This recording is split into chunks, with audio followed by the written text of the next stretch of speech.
وقال الذين كفروا لولا نزل عليه القرآن جملة واحدة كذلك لنثبت به فؤادك ورتلناه ترتيلا. أسباب النزول. سورة هود. قال تعالى: ألا إنهم يثنون صدورهم ليستخفوا منه ألا حين يستغشون ثيابهم يعلم ما يسرون وما يعلنون إنه عليم بذات الصدور. عن محمد بن عباد بن جعفر أنه سمع ابن عباس رضي الله عنهما يقرأ: ألا إنهم يثنون صدورهم. قال: سألته عنها فقال: أناس كانوا يستحيون أن يتخلوا فيفضوا إلى السماء، وأن يجامعوا نساءهم فيفضوا إلى السماء، فنزل ذلك فيهم. أخرجه البخاري. قال تعالى: وأقم الصلاة طرفي النهار وزلفا من الليل إن الحسنات يذهبن السيئات ذلك ذكرى للذاكرين. عن ابن مسعود رضي الله عنه أن رجلا أصاب من امرأة قبلة، فأتى النبي صلى الله عليه وسلم فأخبره، فأنزل الله عز وجل: أقم الصلاة طرفي النهار وزلفا من الليل إن الحسنات يذهبن السيئات. فقال الرجل: يا رسول الله، ألي هذا؟ قال: لجميع أمتي كلهم. أخرجه البخاري ومسلم.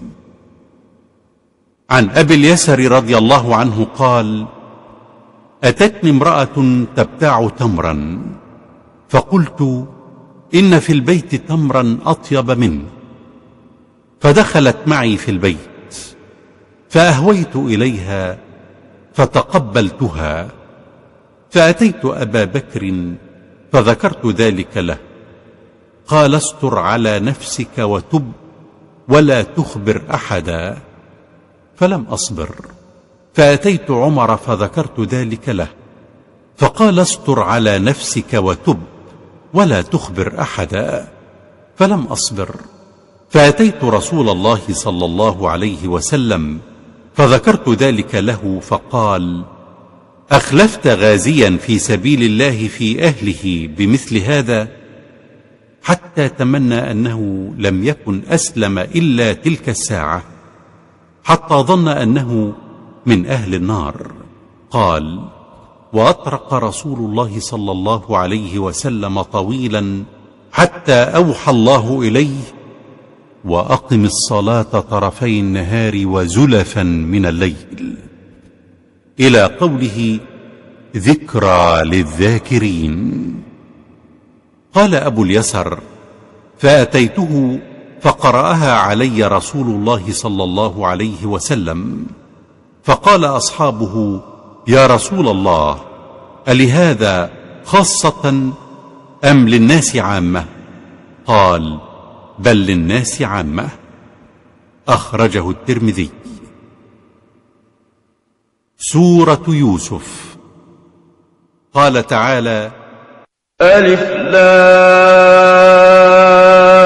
را تلك آيات الكتاب المبين إنا أنزلناه قرآنا عربيا لعلكم تعقلون نحن نقص عليك أحسن القصص بما أوحينا إليك هذا القرآن وإن كنت من قبله لمن الغافلين.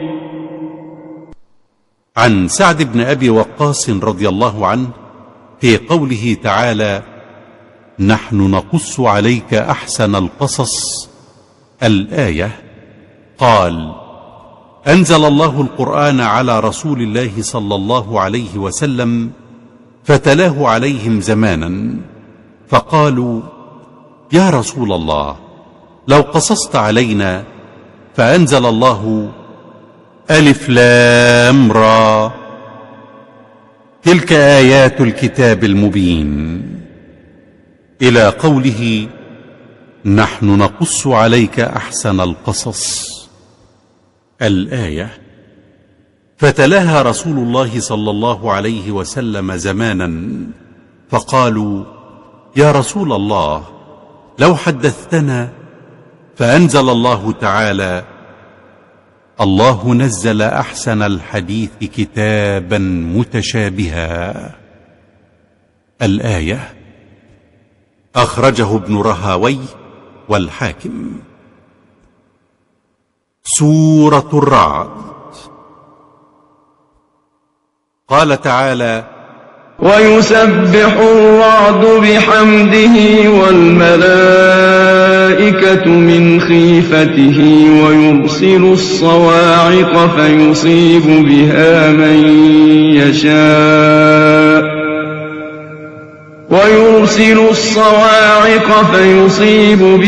من يشاء وهم يجادلون في الله وهو شديد المحال.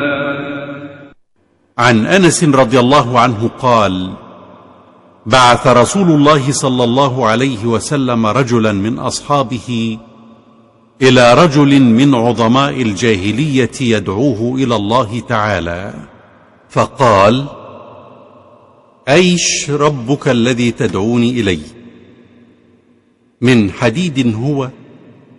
من نحاس هو؟ من فضة هو؟ من ذهب هو؟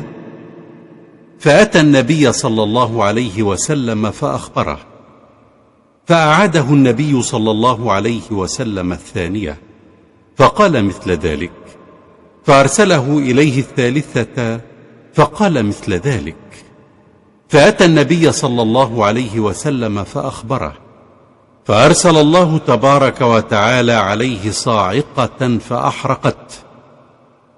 فقال رسول الله صلى الله عليه وسلم: إن الله تبارك وتعالى قد أرسل على صاحبك صاعقة فأحرقت. فنزلت هذه الآية: